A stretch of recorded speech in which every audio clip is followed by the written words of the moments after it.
नमस्कार, नमस्ते बिहार देख रहे हैं आप और मैं हूं आप सबके साथ अनूप।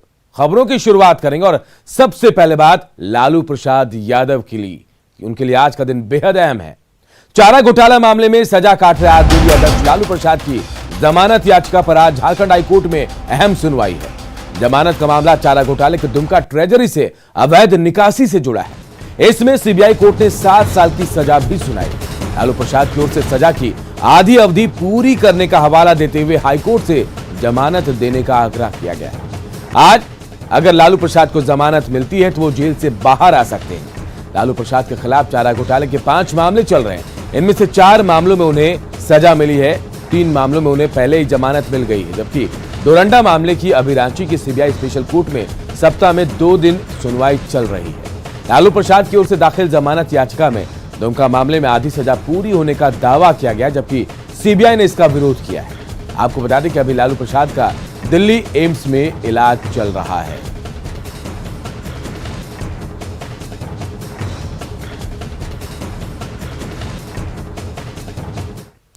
इधर लालू प्रसाद को छोड़ने के लिए तेज प्रताप की पोस्टकार्ड मुहिम जारी है। कल पटना प्रमंडल से जमा किए गए करीब 50,000 पोस्टकार्ड राष्ट्रपति को भेजे गए हैं। तेज प्रताप अपने समर्थकों के साथ खुद पटना जीपीओ पहुंचे। उन्होंने दावा किया कि लालू को दिल से चाहने वाला हर व्यक्ति उनकी रिहाई के लिए पोस्टकार्ड लिखेगा और यह अभियान तब तक जारी रहेगा जब तक ये मुहिम सफल नहीं हो जाती। उन्होंने दावा किया कि पहले ही वो 1 लाख पोस्टकार्ड राष्ट्रपति को भेज चुके हैं। तेज प्रताप ने दावा किया कि इस अभियान से सत्ता पक्ष में हड़कंप है। हालांकि आरजेडी के बड़े नेता ही तेज प्रताप के अभियान से अलग नजर आ रहे हैं। हमने आज़ादी पत्र सब लोगों से इकट्ठा करने का काम किया और आज 50,000 और पहले हम लोगों ने 1 लाख तक हमने आज़ादी पत्र हमने यहाँ से भेजने का काम किया है आदरणीय राष्ट्रपति महोदय को। और ये हमारा जो लगातार जो मुहिम है लगातार चलता रहेगा जब तक रिलीज नहीं कर दिया जाता। अभी तक 1 लाख हमने पोस्ट कार्ड भेजने का काम किया है और आज जो पोस्ट कार्ड है वो 50,000 के लमसम हम लोगों ने अभी यहाँ पे लाने का काम किया। इसमें जो पूरे विरोधी लोग हैं और खासकर नीतीश चाचा जी, वो पूरे तरीके से बौखला गए हैं, घबरा गए हैं हमारा पोस्ट कार्ड देख करके।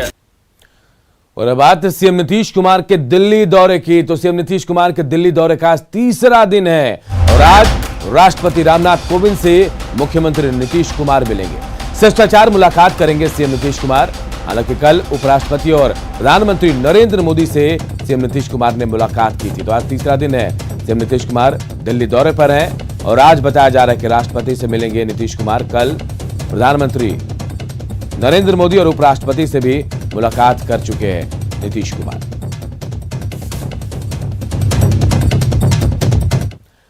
नई सरकार के गठन के बाद नीतीश कुमार ने पहली बार पीएम नरेंद्र मोदी से मुलाकात की और इस दौरान विकास सहित कई मुद्दों पर बातचीत भी हुई। हालांकि पीएम ने मुलाकात को औपचारिक बताया।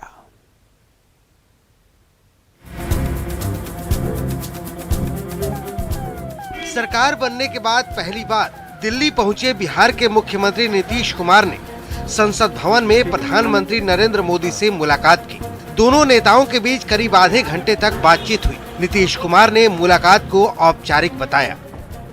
लेकिन मिलना बहुत आवश्यक था तो मुलाकात हो गई और बहुत चीज़ों पर चर्चा होती रही। जो कुछ भी उनका जो एक्सपीरियंस है, जो कुछ भी यहाँ से के माध्यम से कर रहे हैं, सब चीज़ों को तो हम लोग जानते ही हैं और वहाँ भी जो कुछ भी हो रहा है उसके बारे में भी परिचित हैं। तो इन्हीं सब चीज़ों पर, यूं ही पर्यावरण जैसी चीज़ों पर। पीएम से मुलाकात के बाद नीतीश कुमार ने कहा कि राज्य में विकास के बहुत काम हो रहे हैं।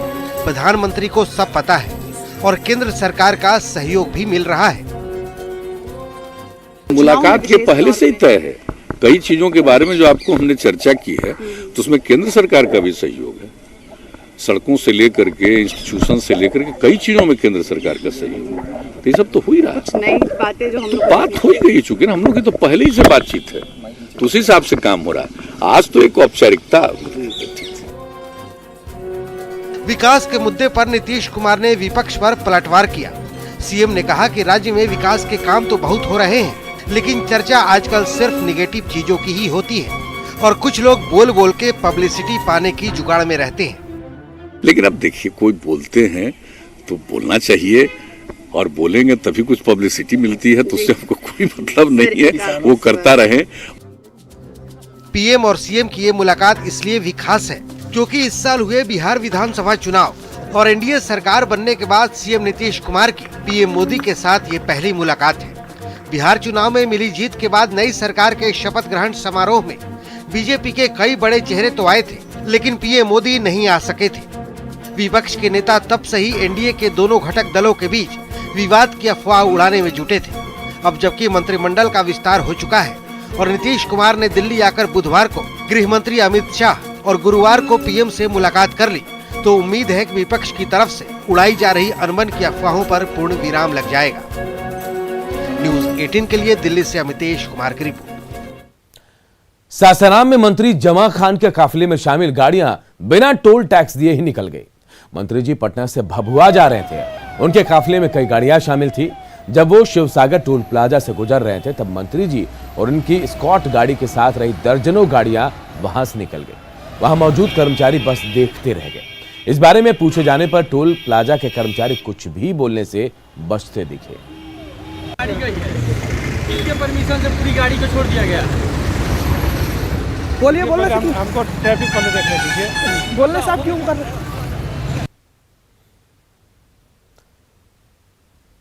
और देखिए, न्यूज़ 18 के भी कई सवाल हैं। सवाल ये, क्या मंत्री के समर्थक नियमों से ऊपर हैं? और क्या उनका काफिला निकलेगा तो टोल टैक्स नहीं दिया जाएगा? और सवाल ये भी कि ऐसे जनप्रतिनिधि से जनता को आखिर क्या मैसेज मिलेगा, कार्यकर्ताओं को क्या मैसेज मिलेगा?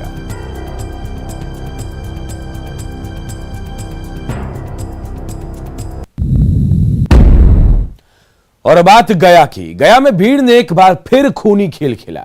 महज शक के आधार पर एक युवक की भीड़ ने बेरहमी से पिटाई की। वो भी ऐसी पिटाई के इलाज के दौरान पीड़ित की मौत हो गई। पिटाई का जो वीडियो है वो वायरल हो रहा है। ये वीडियो 9 फरवरी का बताया जा रहा है। घटना डोभी थाना क्षेत्र के किशापी गांव की है। पीड़ित युवक डोभी में अपने रिश्तेदार के यहां रहता था और उसकी पहचान जगन्नाथपुर गांव के रहने वाले दीपक के रूप में हुई।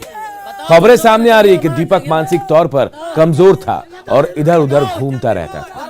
9 फरवरी की रात वो घूमते घूमते किशापी गांव पहुंच गया, जहां ग्रामीणों ने उसे चोर समझकर पकड़ लिया और फिर लाठी, डंडे, लात और घूसे से उसकी जमकर पिटाई की गई। युवक चीखता रहा, चिल्लाता रहा, रहम की भीख मांगता रहा, लेकिन किशापी गांव के ग्रामीणों पर इसका कोई फर्क नहीं पड़ा।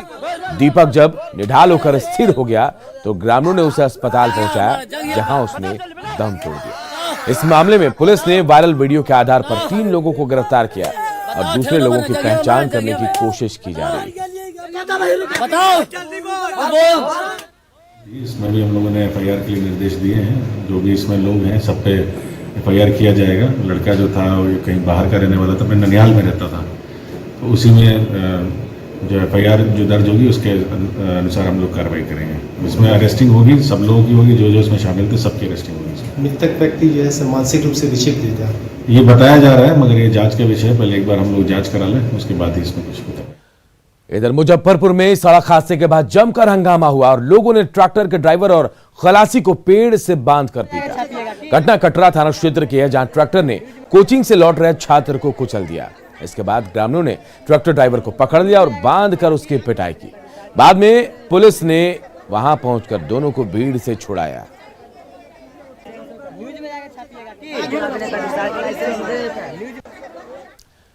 वैशाली के बिदुपुर में बाइक चोरी के आरोपी की स्थानीय लोगों ने जमकर पिटाई की। इस दौरान मौके पर काफी लोग जमा हो गए। घंटों सड़क पर हाई वोल्टेज ड्रामा चलता रहा। पिटाई करने के बाद लोगों ने आरोपी को पुलिस के हवाले भी कर दिया। लोगों की माने तो एक व्यक्ति एटीएम से पैसा निकालने के लिए अंदर घुसा। उसी दौरान आरोपी ने उसकी बाइक चोरी करने की कोशिश की, लेकिन लोगों ने उसे देख लिया और आरोपी को दौड़ाकर पकड़ लिया। गाड़ी लगाए, बैंक के पास अंदर गए, मोबाइल बनवाने के लिए। उसके बाद वो एक लड़का गाड़ी पे बैठ गया। बैठने के बाद वो गाड़ी में चाबी लगा के लॉक तोड़ दिया। उसके बाद मैंने ध्यान दिया एक बार, तो उसके बाद वो भागने लगा। तो मैंने सोचा कि ये चोर बिल्कुल गाड़ी लेके भागने का फिराक में था, तो मैंने दौड़ना शुरू किया और उसको पकड़ के लाके और थाने पे हवाले कर दिया। वैशाली में किडनैपिंग और रेप के बाद युवती की हत्या का मामला सामने आया है। युवती 6 फरवरी से लापता थी और आज उसका शव पोखर से बरामद किया गया। उसके परिजनों ने 6 लोगों के खिलाफ अपहरण का मामला दर्ज कराया था, लेकिन अब तक किसी की गिरफ्तारी नहीं हो पाई है।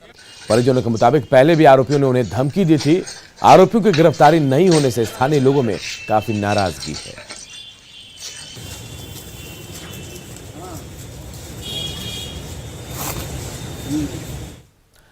बिहार में बढ़ते अपराध पर लगाम लगाने के लिए राज्य पुलिस मुख्यालय अपने 9 साल पुराने प्रयोग को फिर से शुरू करने जा रही है। पुलिस मुख्यालय ने 2012 में पेशेवर अपराधियों की जमानत रद्द करने की पहल को फिर से धरातल पर उतारने की कार्रवाई शुरू कर दी है। यह रिपोर्ट देखिए। क्राइम कंट्रोल का 9 साल पुराना फॉर्मूला।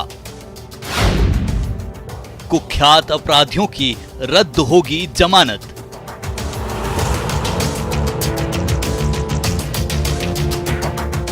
बिहार में लॉ एंड ऑर्डर को लेकर मुख्यमंत्री नीतीश कुमार प्रतिबद्ध हैं।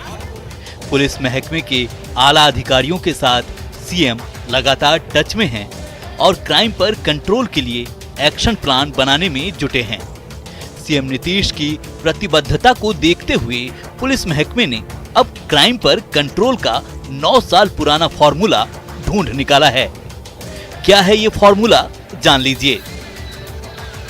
अपराधियों की जमानत रद्द कराकर लगाम लगाने की कोशिश। 2012 में तत्कालीन डीजीपी अभयानंद ने शुरू की थी पहल। अब राज्य पुलिस मुख्यालय इसकी तैयारी में जुटा हुआ है। जब ये समस्या आई और मैंने माइंड अप्लाई किया तो मुझे लगा कि संभवतः ये एक सोल्यूशन है, तो उसको ऑर्गेनाइज किया गया। 58 लोगों का कैंसलेशन हुआ था। साइकोलॉजिकल होता है, क्रिमिनल्स को एक फीलिंग होती है कि हमको तो बेल मिल गया, तो बेल के बारे में एक जनरल इंप्रेशन है कि तो मैं फ्री हो गया। तो इनफैक्ट बेल का जो कॉन्सेप्ट है, मैं आपके दर्शकों को बताऊं, वो फ्रीडम नहीं है। कुख्यात अपराधियों की जमानत को रद्द कराना फिर सलाखों में भेजने की पहल काफी हिट रही थी।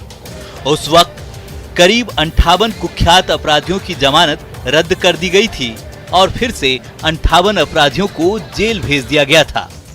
2012 में ही अररिया के कुख्यात दिनेश राठौर जेल से बेल पर छूटा था और बिहार से लेकर नेपाल तक आपराधिक घटनाओं को अंजाम दे रहा था। पुलिस की पहल से दिनेश राठौर की जमानत रद्द हुई और वो जेल पहुंच गया। बिहार पुलिस मुख्यालय ने जमानत रद्द कराने के लिए बीएमपी के आईजी एमआर नायक को नोडल पदाधिकारी भी नियुक्त कर दिया है। नोडल पदाधिकारी पुलिस और कोर्ट के बीच की कड़ी का काम करेंगे। बेल कैंसलेशन, हम लोग जो पेशेवर अपराधी हैं, जो किसी कांड में जेल गए, बेल पर आए और फिर अपराध करने में संलिप्त हो जाते हैं, उनके बेल कैंसलेशन के लिए हम लोगों ने जो है ये मिशन फिर से री एनर्जाइज किया है। 2012 में इसको चलाया था तो उस समय भी जो है इसके परिणाम अच्छे मिले थे। अब इसको फिर से जो है हमने जो है इसको पुनर्जीवित किया है। इसको भी अभियान के रूप में फिर से जो है चलाया जा रहा है। जाहिर है जमानत रद्द होने के डर से अपराधियों में हड़कंप मचेगा, वो गलती करेगा और सलाखों के पीछे पहुंचेगा। पटना से संवाददाता संजय कुमार की रिपोर्ट, न्यूज़ 18। मुंगेर के खैरा गांव में पुलिस की टीम ने बड़ी कार्रवाई की। इलाके में चालू शराब की भट्टियों को पुलिस ने ध्वस्त कर दिया। हालांकि इस कार्रवाई में शराब तस्कर अमरजीत वहां से फरार हो गया। करीब 500 लीटर कच्ची शराब को नष्ट किया गया। पुलिस ने गुप्त सूचना के आधार पर यह कार्रवाई की है।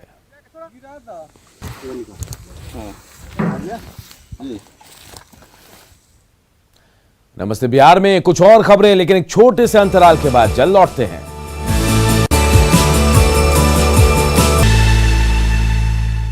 कटिहार में प्राइवेट क्लिनिक में प्रसव के बाद एक महिला की मौत हो गई। मृतक के परिजनों ने डॉक्टर पर इलाज में लापरवाही का आरोप लगाया। उनका कहना है कि ऑपरेशन के दौरान नस कट गया था और ज्यादा ब्लीडिंग की वजह से महिला की मौत हो गई।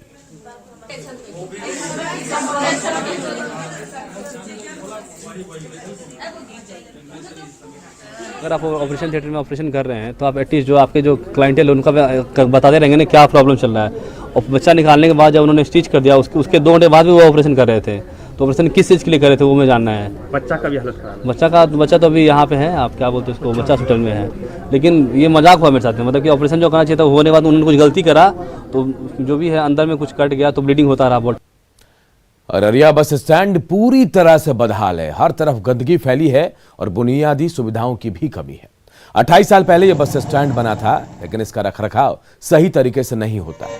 साथ ही सुरक्षा का कोई इंतजाम नहीं होने से रात में यात्रियों को रुकने में भी यहाँ परेशानी होती है। परेशानी तो ये है कि भाई सफाई वगैरह नहीं है यहाँ पे, गंदगी बहुत ज़्यादा है, तो इसकी सफाई होना चाहिए यहाँ पे। सफाई होना चाहिए। शौचालय का क्या स्थिति है? बहुत बुरा है। सफाई का भी कमी बेसी है और गाड़ी का भी लगने उगने का जगह कम है। शौचालय वगैरह का भी यहाँ बहुत ज़्यादा दिक्कत है। यात्री लोग जो आते हैं तो उनको शौचालय बाहर इधर उधर होने में भी दिक्कत होता है। यही सब कमी है यहाँ। क्यों ठीक नहीं हो पा रहा है, क्यों नहीं बन पा रहा है? तो बार बार यहाँ आता है, पूछ के चले जाता है। जिला पदाधिकारी की ओर से कई बार आया, देख के गया, कुछ काम वाम यहाँ हुआ नहीं। फुलवारीशरीफ के नहर में अचानक पानी आ जाने से किसानों की रबी की फसल पूरी तरह से बर्बाद हो गई। हजारों बीघे में लगे फसल पानी में डूब गए हैं। यहां तक कि कई किसानों के खलियान में नहर का पानी आ गया और इसके कारण धान की फसल भी बर्बाद हुई है। पानी आ जाने से इलाके में फसल तैयारी को लेकर किसानों के सामने बड़ी समस्या आ गई है। किसानों ने बताया कि नौबतपुर लख से पानी आ रहा है। इधर बीडीओ जफरुद्दीन ने कहा कि किसानों के नुकसान की भरपाई सोन नहर में छोड़े गए पानी की वजह से हुई है, इसलिए भरपाई की जाएगी जो नुकसान हुआ उसका।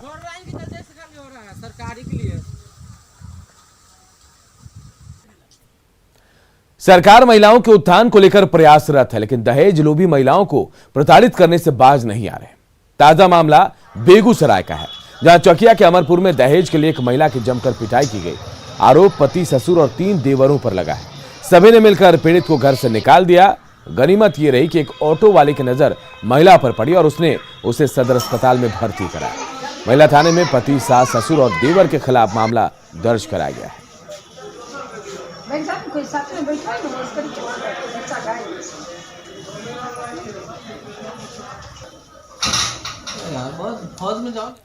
कहीं लिख दिया तब हम बोले तो मार के फेंक दो। ओकर पप्पा के बोलिए तो कहे की करता, पी के नाटक करे छे, ककरो ने बुझे छे, बच्चों के छीन ले छे, भगा दे छे, बराबर टेम्पू करके मार के। जमुई में कोविड टेस्ट में खानापूर्ति और गलत डाटा देने के मामले में डीएम ने जांच के निर्देश दिए हैं। दरअसल जांच रिपोर्ट में कई लोगों का मोबाइल नंबर एक ही है, ऐसे में जांच पर ही सवाल उठ रहे हैं। डीएम के निर्देश के बाद डाटा को खंगाला जा रहा है, हालांकि कोई कुछ बोलने को इस मामले में तैयार नहीं है। जमुई में कोविड टेस्ट को लेकर गड़बड़ी और फर्जीवाड़ा करने के एक रिपोर्ट के बाद जमुई के डीएम ने जांच का आदेश दे दिया है। जैसा कि स्वास्थ्य विभाग एक अलग अलग टीम बनाकर जांच कर रही है। अभी हम खड़े हैं जो बरहट प्राथमिक स्वास्थ्य केंद्र है। जो मीडिया रिपोर्ट आई है उसके अनुसार कोविड टेस्ट को लेकर गलत डाटा पेश किया गया है। बताया गया है कि बीते 16 जनवरी को जिन 230 लोगों का कोविड टेस्ट हुआ था उसमें 12 लोगों का ही कोविड टेस्ट हुआ था, बाकी लोगों का कोविड टेस्ट नहीं हुआ और उनका फर्जी डाटा दिया गया है। जो रिपोर्ट आई है, मीडिया रिपोर्ट है, उसके अनुसार 16 जनवरी को बरहट जो पीएचसी है वहाँ पर जो कोविड टेस्ट हुआ था उसमें एक ही मोबाइल नंबर 26 अलग अलग लोगों के लिए किया गया है, जो फर्जी है।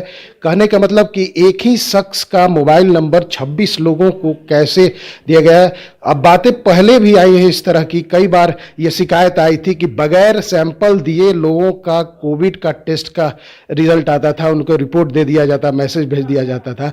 फिलहाल जो जमुई में जो ये मामला आया है कोविड टेस्ट में गलत डाटा देने के लिए और फर्जीवाड़ा करने के लिए, इसको लेकर जमुई के डीएम जो अवनीश कुमार सिंह हैं उन्होंने निर्देश दे दिया है और एक टीम का गठन किया गया है और स्वास्थ्य विभाग के अधिकारी जो टीम है वो जांच कर रही है। और जांच रिपोर्ट आने के बाद डीएम ने यह बताया है कि जांच रिपोर्ट के आधार पर कार्रवाई होगी, जो भी दोषी होंगे उन पर कड़ी कार्रवाई की जाएगी। केसी कुंदन, न्यूज़ 18 जमुई। लालू के बड़े बेटे तेज प्रताप यादव का एक और वीडियो धूम मचा रहा है। तेज प्रताप यादव अपने आवास पर रैंप वॉक कर रहे हैं। White T shirt, white shirt, blue jeans और व्हाइट शू पहने तेज प्रताप किसी रॉक स्टार की तरह रैंप पर वॉक करते दिख रहे हैं। यहीं पर लालू परिवार की फोटो गैलरी भी है।